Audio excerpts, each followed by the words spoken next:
The fourth of the mindfulness of the body practices is called parts of the body.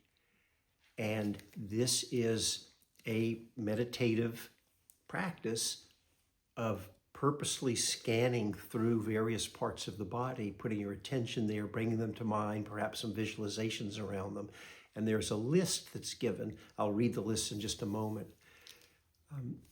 As you hear this, notice just from hearing the list, you may not have much of a reaction at all, or it may bring up some feelings. Sometimes all this is doing is just naming parts of the body, but sometimes just hearing this brings up some revulsion or aversion for people. So just notice if you have any reaction in just hearing a list of body parts. And then I'll talk about some of the ways that it is that we do the practice, and then see what benefit there might be and who this may or may not be appropriate for. So let me just begin by reading through this list. There are 31 parts here given in a particular order. And it says, you review your body. In other words, you from the top of your soles of your feet, top of the head, and all through the body. In other words, you're putting your attention in these different ways in this order. Head hairs, body hairs, nails, teeth, skin, flesh, sinews, bones, bone marrow, kidneys, heart, liver, diaphragm, spleen, lungs, intestines, mesentery. Mesentery is a membrane that connects the intestines to part of the abdominal wall.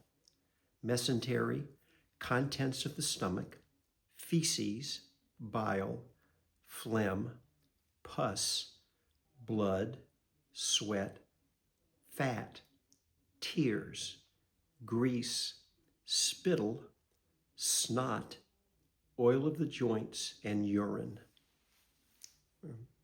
It's just a particular list. I don't know why this particular formulation was created. There may be there's plenty of other parts of the body. So probably many of us have not heard of this practice, or certainly aren't engaged in practices. These are practices that might be more often found in some of the traditional Asian countries, not really so much here in the West. The ways that I know of, a few ways that this is practiced, there are each one of these you can work through systematically. And one person I know who spent time in a Burmese monastery that engaged in this practice would work through the first 5 in order: head hair, body hair, nails, teeth, skin. And you would just take the first 5. They would perhaps not chant them in English. It might have been in Pali. For us, probably English is more appropriate. And you would pause to eat with each one. So you'd start with head hair. You might verbally repeat, if it helps you, just like a mantra, head hair, head hair. You bring your attention to that part of the body. So if you were to do this practice, you would want to do a little research and educate yourself about where these parts are in the body. Sometimes there's a visualization component, so you may want to also come to know what is the color of that body part or shape. So all of these come together to help us just have a sense of, you may not necessarily have a physical sensation. If you put your attention on the kidneys or on feces, maybe you don't necessarily feel something, although depending, perhaps you might.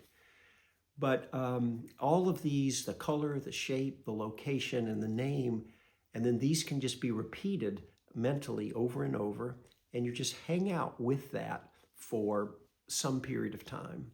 It could be just a few moments, a few minutes, you choose, and then you'll move on to the next. And then I've also seen this practice where you'll work through the first 5, and then you'll go backwards through the same list. And then you can increase it to 10. You'll work forwards through 10, body parts and backwards, and so on, and until you've worked through the entire list. And this is it's a mindfulness practice, of course. It may or may not be purely experiential. In other words, there might not be a feeling in the body. It may be more conceptual, so it can go either way. And it certainly has to have some amount of the quality of steadying the mind, because you are purposely placing your mindful awareness in a certain way. So you have to either already have, or it will help develop some stability a little bit on the samadhi side. But it's mainly meant as on the insight and mindfulness side of the practice. So if you were to engage in this practice, first of all, notice for yourself. I do know people here in the West who feel drawn to hang out with this and try this practice. You can see for yourself. There are some of us for whom it would not be a good practice and may in fact be counterintuitive. If it brings up aversion or disgust in you, then probably not such a good practice for you. Again, remember that there are many, many practices, and they're not all meant to be appropriate for everyone. What might be the value of doing a practice like this? Well, the intention here is to help see the body, first of all, as it actually is. It's a collection of parts. There are other ways you can view the body also as changing, for example. But the idea is to help break attachment and clinging to the body when we start to see it in this way. You could try this out and see if you feel like it is supportive in that way. As you're engaging in this process, as with the previous mindfulness of the body practices, then you are offered several different various approaches. The text says, in this way, we experience the body as a body. In other words, just experientially and not conceptually. You experience it internally or externally, or internally and externally. The internal is pretty obvious, putting your awareness into various internal parts of the body. Externally is pretty obvious for some of it. There's skin, head hair, body hair. So this could be an example where you actually might open your eyes, if you're doing it with eyes closed, and look at the different those body parts. So the external is pretty clear in this case, or internally and externally. Or you can particularly pay attention to the arising and passing away, the changing nature. That may be a little more challenging in this case, because if you're putting your attention, say, on teeth, it's not so obvious that they're changing experientially in the moment, as with the breath, where we're directly connected with a constantly changing experience. It may be more conceptually about change. So you may just reflect that the body doesn't stay the same. These parts change. People lose teeth, or chip teeth. It's not always the same. Hair grows, changes. Sometimes we lose hair. So you can reflect in those ways if that's useful.